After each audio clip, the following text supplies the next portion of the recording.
Hello दोस्तों, कैसे आप सब। एक बार फिर से स्वागत है आपका हैशटैग आशु सर में। मैं आपका दोस्त आशुतोष एक नए चैप्टर को लेके आया हूं जो कक्षा 9 का है। चैप्टर नंबर 3 है जिसका नाम है आत्मवत् सर्वभूतेषु यः पश्यन्ति स पंडितः। जो दूसरों को अपने समान समझता है या भगवान के समान समझता है वही ज्ञानी है, वही पंडित है। इस चैप्टर के अंदर हमें बहुत सारी चीजें बताई गई है मित्र, और एक ऐसी स्टोरी सुनाई गई है जो मैं आपको चैप्टर पढ़ाने के पहले सुनाऊंगा, जो आपको जिंदगी भर याद रहने वाली है।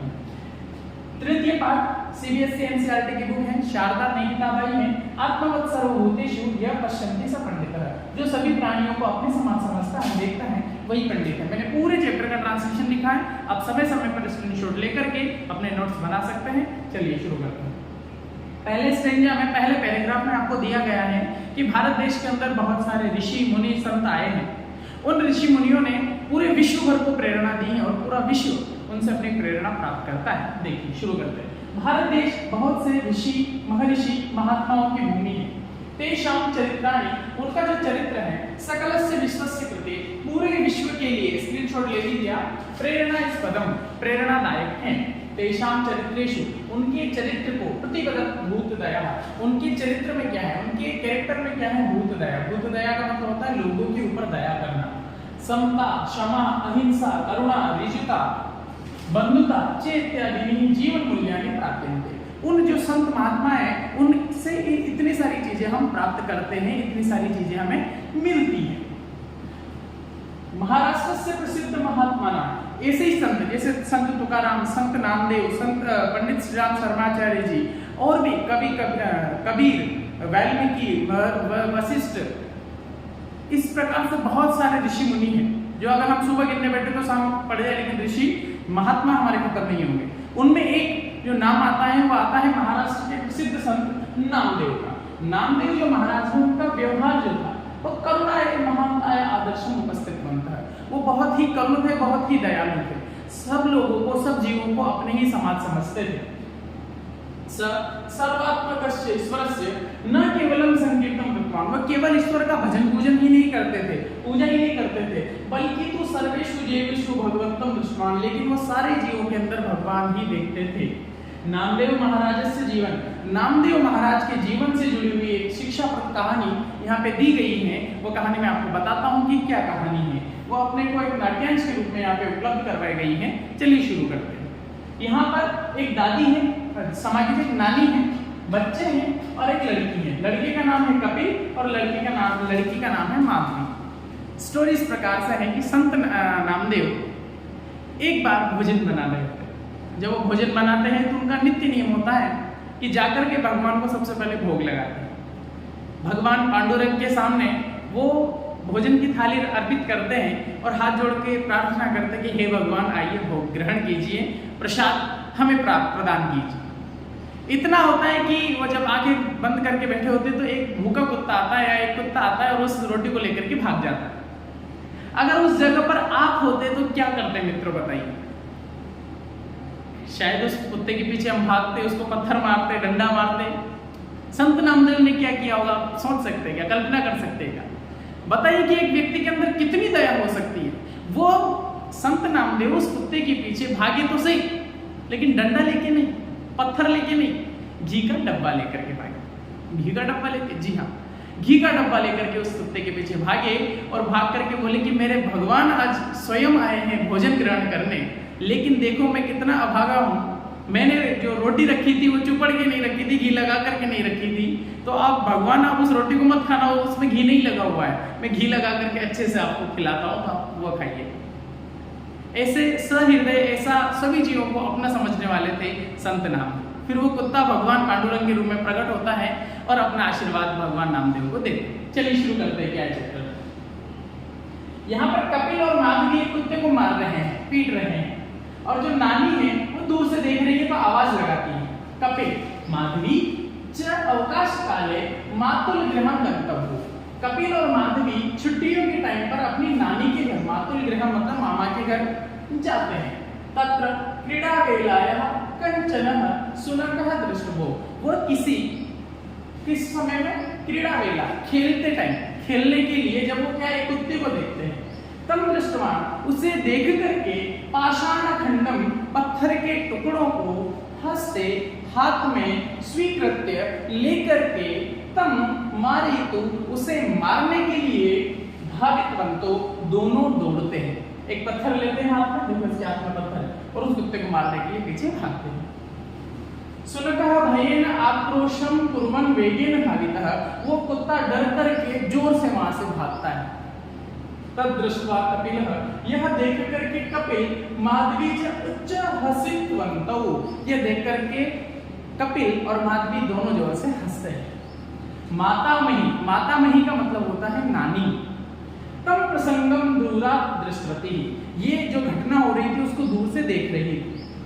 तब आहूयति च, तो वो उनको बुलाती है कि बेटा इधर आओ, माधवी कपिल इधर आओ। चलिए स्क्रीनशॉट लीजिए, आगे बढ़ते हैं। बढ़िया। अब यहाँ पर दादी बुला रही है मातामही, भो कपिलः, अरे कपिल माधवी किम कुरुतः, तुम क्या कर रहे हो। यहाँ पे जो मैंने ग्रीन कलर से लिखा हुआ है ये हिंदी ट्रांसलेशन है, और जो येलो कलर या पीले कलर से है वो आपका संस्कृत में है, तो आप ध्यान से देखते चलिएगा। एक लाइन का ट्रांसलेशन लिखा है। कपिल मातामही पश्यतु किलः, हे नानी देखिए, स शुनकः आवयो क्रीडायां मध्य मध्य प्रविश्य आवां पीडयति, वो कुत्ता हम दोनों जब खेल रहे थे तो बीच बीच में आकर के हमको परेशान कर रहा था, तंग कर रहा था, इसीलिए आवांतम सम्यक दंडितवन्तो, इसीलिए हमने उसे ठीक सजा दी या ठीक से उसको समझा दिया। पुनः उच्च हसितवन्तो, दोनों जोर से ठहाका मार के हंसते हैं। कपिल बोला नानी देखिए, हाँ ये ट्रांसलेशन है इसका, मातामही वत्सो बेटा, अधुना क्रीडाया अलम, ठीक है अब खेलना बंद करो, रुको थोड़ी देर, कथां श्रोतुम् इच्छत्, क्या तुम कहानी सुनना चाहते हो, क्या तुम स्टोरी सुनना चाहते हो। मातामही नानी, हाँ स्क्रीनशॉट ले लीजिए, आगे बढ़ते हैं। उभाव, दोनों लोग बोलते हैं मातामह्या कथा रोचते में, कथा रोचते में मातामही, मातामही आलिंगनवन्तो, नानी की कहानी, मुझे नानी की कहानी पसंद है, मुझे नानी की पसंद है, दोनों नानी को गले लगा लेते हैं। मातामही उपविश्यताम, बैठ जाओ, सावधानेन शृणताम, सावधानी पूर्वक सुनिए। अस्माकं भारत भूमि अनेकाशा नररत्ना ब्रह्म ऋषिणा राज ऋषिणा च प्रस्वित्री बहवः सत्पुरुषा स्वीकृतवन्तेन जन्मः सार्थक कृतवन्तः, किं भवतौ महात्मानां नामदेवं ज्ञातः। बैठ जाओ बेटा और ध्यान से सुनो, हमारी भारत भूमि अनेक नर रत्नों, ब्रह्म ऋषियों और राज ऋषियों को जन्म देने वाली है। बहुत से महापुरुषों ने अपने कार्यों से अपना जन्म सार्थक किया। क्या तुम दोनों ने नामदेव को जानते हो, क्या नामदेव का नाम तुमने सुना है। माधवी आम अहम श्रुतवती यत्तस्य कीर्तनम स्वयं देवः पांडुरंगः कृतवान् इति, हाँ हाँ मैंने सुना है कि उनके कीर्तन में तो स्वयं भगवान पांडुरंग ने नृत्य किया था, क्या वो सच है।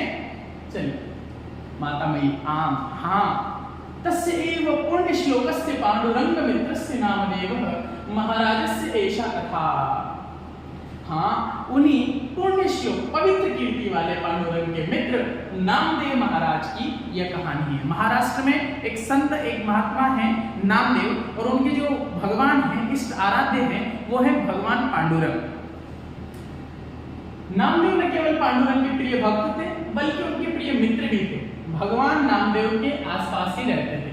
किम सत्यमेव नामदेवस्य मित्रमासीत् पांडुरंग, माधवी ने पूछा क्या सच में पांडुरंग वास्तव में नामदेव के मित्र थे।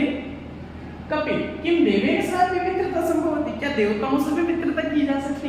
कपिल चलिए आगे बढ़ते, इसकी स्क्रीनशॉट ले लीजिए। मातामही आम वत्सो, हाँ बच्चों, देव पांडुरंग नामदेवस्य प्रिय सहृदयास्ति, जो पांडुरंग थे वो नामदेव के बहुत घनिष्ठ मित्र थे। नामदेव प्रतिदिनम पांडुरंगाय नैवेद्यम समर्पय तम भोजित्वा तत्परमेव अन्नम सेवितः स्मः।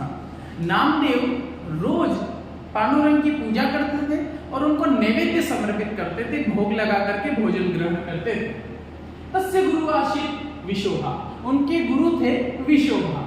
विशोभा तम अध्यापितवान, विशोभा ने उनको बताया था यह कि ईश्वर न केवलम मंदिरम भवति, ईश्वर केवल मंदिरों में नहीं रहते हैं, अपितु सर्वेषु भूतेषु तस्य निवासो भवति। सारे लोगों में, सारी दुनिया में भगवान का निवास होता है, केवल भगवान मंदिर तक सीमित नहीं है। मैं थोड़ा धीरे चलने की कोशिश कर रहा हूँ क्योंकि पिछले कुछ कमेंट आए थे और कुछ लोगों ने बताया था कि सर आप बहुत स्पीड में पढ़ाते हैं, इसलिए मैं अपने आप को थोड़ा स्लो करने की कोशिश कर रहा हूँ, तो देखिएगा। अतः तस्य सर्वात्तरस्य सर्वात्मकस्य ईश्वरस्य पूजनं कुरु इति।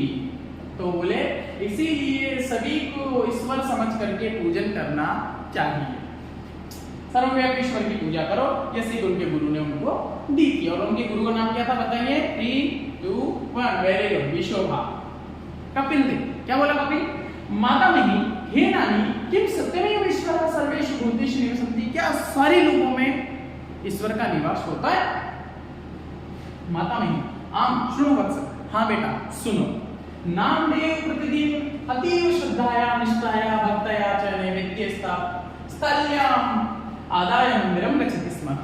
नामदेव रोज पूरी श्रद्धा विश्वास के साथ में, समर्पण के साथ में, करुणा के साथ में थाली में नैवेद्य रख करके, प्रसाद रख करके, भोजन रख करके मंदिर की ओर जाते हैं।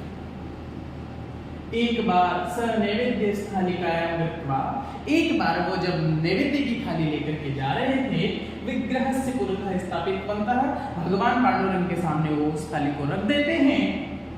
नेत्रे निमील्य प्रार्थना कृतवान, और आंखें बंद कर प्रार्थना करना शुरू करते हैं।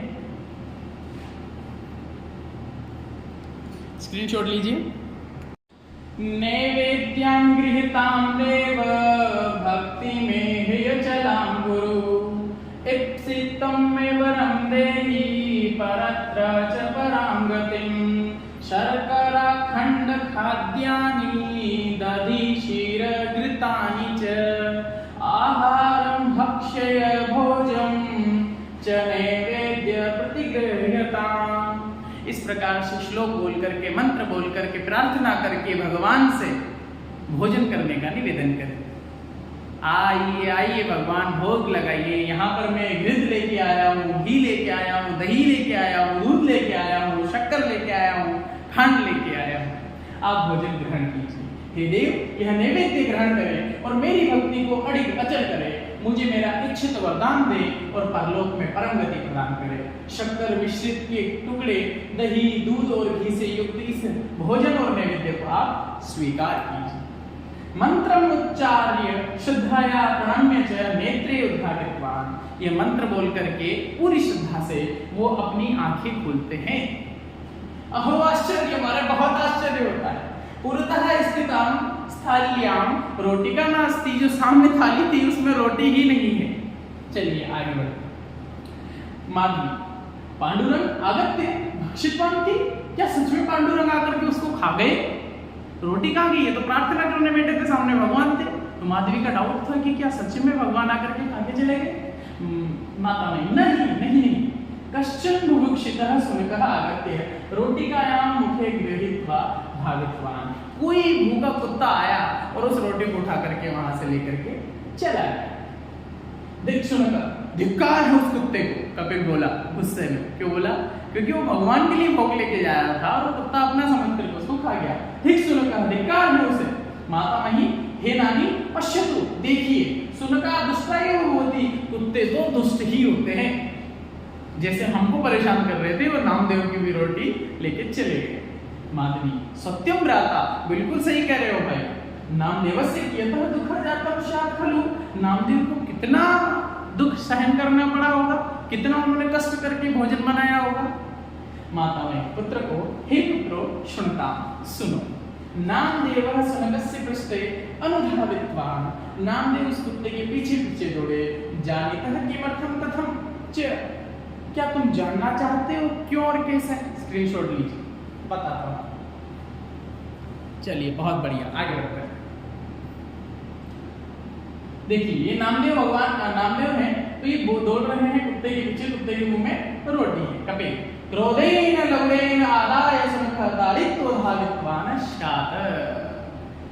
शायद वे क्रोध में लठ लेकर के, लाठी लेकर के कुत्ते के पीटने के लिए उसके पीछे दौड़े होंगे, जैसा मैंने आपको बताया था, आपसे पूछा था। माधवी दंडितु पाषाण खंडम आदाय धावित्वान् शाह। सजा देने के लिए पत्थर का टुकड़ा लेकर के जरूर भागे होंगे।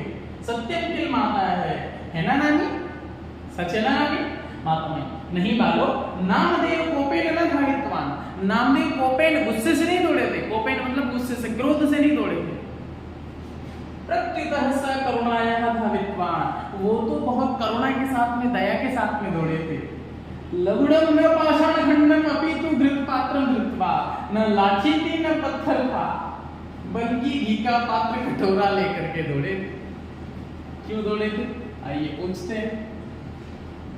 उभावपि आश्चर्य मुझे कि पात्र माता है, जोर से क्या घी का पात्र लेकर, घी लेकर दौड़े? माता में आम घृत पात्रम आदृत्य है ये, हाँ घी का पात्र लेकर ही दौड़े थे वो। किंतु किमर्थम, लेकिन क्यों? माता नहीं जातो हे बच्चों सुनकः शुष्कः रोटिकाम अप्रिय पलायित्वान् खलु। जो कुत्ता था वह सूखी रोटी लेकर के ही भाग गया था। महात्मनः नामदेव चिंता आशी यदि शुनकः शुष्क रोटिकाम खादेत् तर्हि तस्य उदर वेदना भवति। अगर वो सूखी रोटी खा लेगा तो उसके पेट दर्द करेगा, उस कुत्ते का पेट दर्द करेगा। तस्य अतः तस्य पीड़ा न हो, तो इसीलिए उसको पीड़ा न हो, इस विचार से, इस चिंतन से घी का पात्र लेकर के आदाय लेकर के दौड़। हे देव शुष्काम रोटिकाम मा खादतु। अरे सूखी रोटी मत खाओ, हे भगवान सूखी रोटी मत खाओ। घृतम अपि स्वीकरोतु, ये घी भी ले लो। इति वदना अनु धावित्वान् च। ऐसा बोलते हुए वो उनके पीछे पीछे दौड़ रहे थे। उभौ परस्परम अपश्यतु। दोनों लड़के एक दूसरे को, बच्चे एक दूसरे को देखते हैं। अपराध भावान तयो मुखे मलाने आस्ताम। अपने आप को गिल्टी फील कर रहे थे। दोनों बच्चे एक दूसरे को देखकर अपराध बोध के कारण उनके चेहरे उतर गए कि यार हम उस बिना किसी रीजन के, बिना किसी कारण के, बिना किसी परेशानी, कष्ट, समस्या के हम उस कुत्ते को पत्थर से मार रहे थे और हम खुश हो रहे थे उसको मार करके, उसको दुख दे करके, उसको कष्ट दे करके। परंतु संत नामदेव जिन्होंने इतनी मेहनत से खाना बनाया, भगवान को भोग लगा रहा था, उसको रोटी कुत्ता लेकर के चला गया, तो उसके पीछे घी का पात्र लेकर चला गया। कितना कैसे संत होंगे? दोनों अपराध बोध से दुखी होकर के एक दूसरे को देखते हैं। माता नहीं धावनः सुनकः अदृश्यम जातः। जो कुत्ता दौड़ रहा था वो अचानक से गायब हो जाता है। तस्य स्थाने, और उसकी जगह पर प्रकट हो जाते हैं भगवान पांडुरंग। स नामदेव उक्तवान। वह नामदेव से बोलते हैं, वत्स नामदेव, हे बेटा नामदेव, उत्तीर्ण भवान परीक्षाम। तू परीक्षा जीत गया। मैं तेरी परीक्षा ले रहा था, तू परीक्षा जीत गया। ईश्वर सर्वेषु भूतेषु निवसन्ति। ईश्वर तो सारे लोगों में, सारे प्राणियों में निवास करते हैं। इति गुरु उपदेशम न केवलम भवान श्रुतवान। ऐसा तेने गुरु का उपदेश केवल सुना ही नहीं है, अपितु तू अनुपालितवान, तू उसका पालन भी कर रहा है। तेने केवल गुरु का अनुशासन माना ही नहीं है, तूने पूरा उसका पालन भी किया है। सुतराम धन्य होवती। हे बेटे तू वास्तव में धन्य है, तू धन्य है। कपिल मातामयी, हे नानी, अहम प्रमादम कृतवान। मुझसे बहुत बड़ी गलती हो गई है। अकारण ही सुनकः ताड़ितवान। मैंने बिना कारण के उस कुत्ते को मारा। इतः पूर्वमपि बहुवारं जीवान पीड़ितवान। इसी प्रकार से मैंने पहले भी बहुत सारे जानवरों को, बहुत सारे इनको मारा है, पीड़ा दी है, कष्ट दिया है। अद्य अहम ज्ञातवान, लेकिन आज मुझे पता चला यह सर्वेषु जीवेषु ईश्वरः निवसन्ति। सारे जीवों में ईश्वर निवास करता है। अतः किमपि न पीड़यिष्यामि। अब मैं किसी को भी कष्ट नहीं दूंगा। ये होती है हमारे बूढ़े बुजुर्गों की शिक्षा। मित्रों, इसीलिए पहले हमारे शास्त्रों में संयुक्त परिवार हुआ करते थे, जहाँ पर दादा दादी, नाना नानी, चाचा चाची, बहुत सारे ज्वाइंट फैमिली हुआ करती थी। चाचा चाची, बुआ, फूफा, बहुत सारे लोग। तो अगर कोई भी व्यक्ति गलत रास्ते पे जाता था, कोई न कोई उसको प्यार से, डांट से, फटकार से, लाड से समझा देता था। जिस प्रकार से ये नानी इन दोनों बच्चों को समझाती है और वो बच्चे प्रतिज्ञा करते कि हम आज के बाद किसी को भी इस प्रकार का कष्ट नहीं पहुंचाऊंगा। मित्रों ध्यान दीजिए, संयुक्त परिवार ये चीज सिखाती है हमारी संस्कृत। संस्कृत बहुत महान भाषा है। भगवान नामदेव की जिनको शायद महाराष्ट्र के अलावा बाहर के लोग नहीं जानते होंगे, तो उनको बारे में, ऐसे महापुरुष के बारे में आपको यहाँ से सीखने को मिल रहा है। माधवी ने बोला, हे नानी संगता माता, क्षमा कीजिए माता, अहम अभी कदापि कश्यापि पीड़ा न जनिष्यामि, मैं भी कभी किसी को पीड़ा नहीं दूंगी। माता मुनि बोली, चिरंजीविनो, आप दोनों का कल्याण हो, आयुष्मान हो। माँ देखा आगच्छन्तु, आओ बेटा मेरे पास में आ जाओ। आलिंगनं कृत्वा, गले लगा के, देखो यहाँ पे गले लगा रही है दोनों को। अस्माकं कायेन वाचा मनसा वा कश्यापि पीड़ा न होती, हमारी वाणी, मन और वचन से किसी को भी कष्ट नहीं होना चाहिए। न तो हमारी आवाज से, वाणी से किसी को कष्ट होना चाहिए, ना मन से कोई हम किसी के बारे में गंदा बोले, गलत सोचे, नेगेटिव बोले। मन, कानी और वाया, हमारा शरीर से भी किसी को कोई कष्ट नहीं होना चाहिए।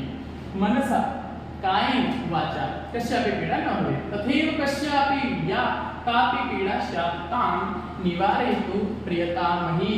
हमें तो लोगों का कष्ट दूर करना चाहिए, कोशिश करनी चाहिए कि लोगों का कष्ट दूर हो जाए। इदमस्तु अस्माकं ध्येय, यही हमारा ध्येय होना चाहिए। कौन सा? आत्मवत् सर्वभूतेषु य पश्यति स पंडित, आत्मवत् सर्वभूतेषु य पश्यति स पंडित। जो दूसरों को, दूसरे प्राणियों को अपने समान समझता है, वही सच्चे अर्थों में क्या है? पंडित है। हमारा ये चैप्टर कंप्लीट हुआ।